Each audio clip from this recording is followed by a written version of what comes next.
Chevrolet has reached its limits with the C7 Corvette. Between the looks, the aerodynamics, the performance, the power. Now what do you do once you create such a machine with no more room left for improvement? You reinvent it. I am super excited about the 2020 C8 Corvette because they finally went to a mid-engine design. Now the idea of this design dates back until the 60s. We first saw this in 1960, again in 1964, and then again in 1990, and then here we are today in 2020. Those year gaps are pretty odd, but it's really impressive to see how it's taken them, 60 years to finally commit and say, this is what we're doing. And I think honestly it's a game changer for the Corvette. I mean, the possibilities are endless because, at the C7 they are maxed out. What else can they do to the car? How do they make it look any better? How do they make it have more power with being in control at the same time? I mean, the ZR1, 750 horsepower, that's insane to be on the rear wheels. So now by placing that in the rear, better weight distribution, better handling, better balance of the car, overall better. And they reinvented the car.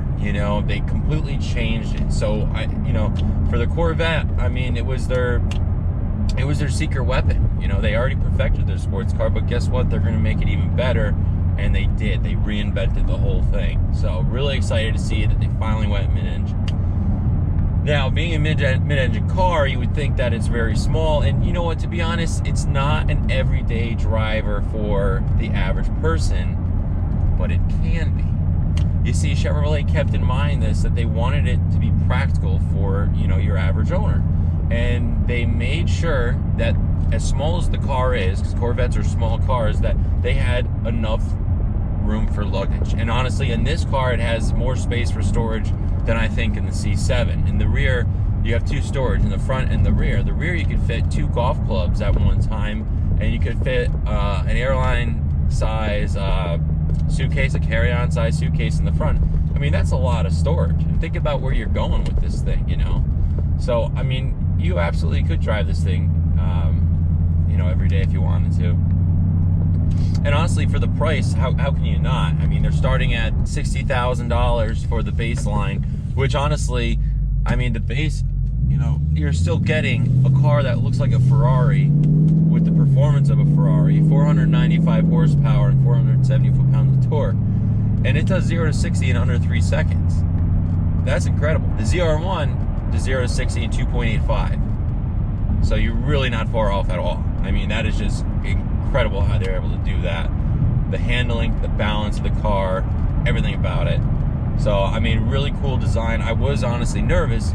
I didn't know what to think when I heard they were going mid-engine. I'm like, oh my God, what are they going to do to the car? And to be honest, I really like the car. The more I look at it, the more I like it. But there is a huge difference between this and the C7, that's for sure. The C7, in my opinion, is the last year of the muscle car Corvette. They just completely changed the body, and now it looks more like a supercar. But that's not a bad thing, okay?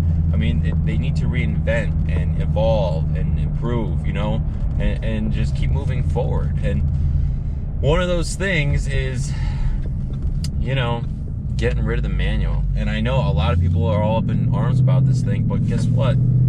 Automatic's the way of the future, whether you like it or not. I mean, it's just so much more, it's so fast, so responsive, and that's why I have automatic in my car. This is the Mustang GT.